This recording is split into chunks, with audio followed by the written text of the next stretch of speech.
Hello viewers বন্ধুগণ, আজকে চলে এসেছি রান্নাঘরে একটা নতুনভাবে রান্না দেখানোর জন্য। রাত্রের ডিনারের জন্য, সকালের নাস্তাও হতে পারে। আমি ডিম পোস্ট দিয়ে শুরু করেছি। ডিম সরিষার তেলে স্বাস্থ্যকর ডিম পোস্ট, বেশি তেলে এই জন্য বেশি ফুটছে। এখন আমি চাট মশলা ছড়িয়ে দেব, খেতে অসাধারণ লাগবে। আর এদিকে মশলাদার ডিম ভাজি আর মসুর, কলাই এবং মুগ ডাল দিয়ে সিদ্ধ করে রেখেছি প্রেসার কুকারে। পেঁয়াজ, রসুন, আদা, তেজপাতা, তেমন মশলার প্রয়োজন হবে না, চাট মশলা শুধু লাগবে।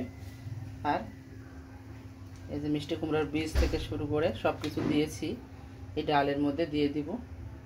খুবই অসাধারণ এবং ভিটামিনযুক্ত একটা রান্না হতে চলেছে। আপনারা অবশ্যই সাথে থাকবেন। এখন উঠিয়ে নিয়েছি ডিম পোস্টটা, দেখেন কত সুন্দর। আর এটা ভালো করে ফিটিয়ে নিচ্ছি। ধনে পাতা থাকলে ধনে পাতাও দিয়ে দিবেন। এখন তেল গরম হয়ে গেছে, ডিম ভাজিটা শুরু করব। ডিম ভাজি এবং ডিম পোস্ট দিয়ে আজকের পুষ্টিকর ডালের সাথে খাওয়া দাওয়া হবে। খুবই ভালো লাগে খেতে সবজি ডাল। এর জন্য আলাদা করে কোনো তরকারি রান্না করার প্রয়োজন নেই। আপনারা আমাদের সাথেই থাকবেন। এই ডিমটা ফিটানোর সময় একটু জল দিয়ে দিয়েছি যাতে ডিমটা ফুলে ওঠে। এটা টিপস অ্যান্ড ট্রিক্স।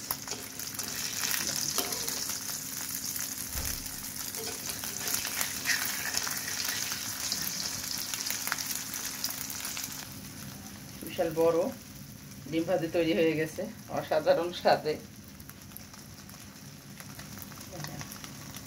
এটা খেতে অসাধারণ লাগবে।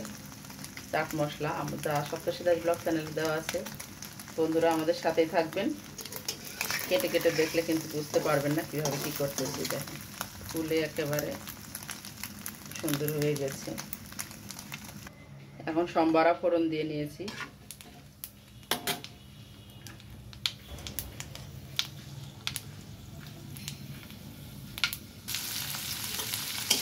পেঁয়াজ, কাঁচামরিচ, আদা, রসুন সব কিছু ভেজে নিচ্ছি। খুব ভালো করে ভাজতে হবে তো রান্নাটা সরিষার তেলে। এটা ভাজা হয়ে গেলে সবজিগুলো দিয়ে দেব। সবজিগুলো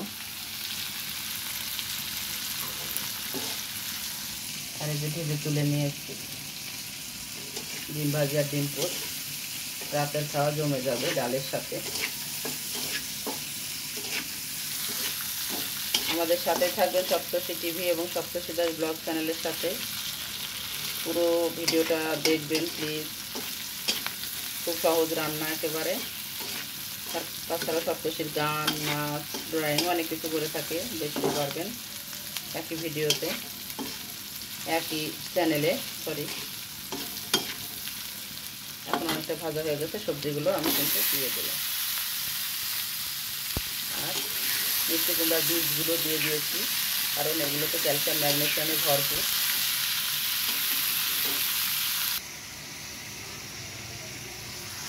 সবজিটা ভালো করে ভেজে নিচ্ছি।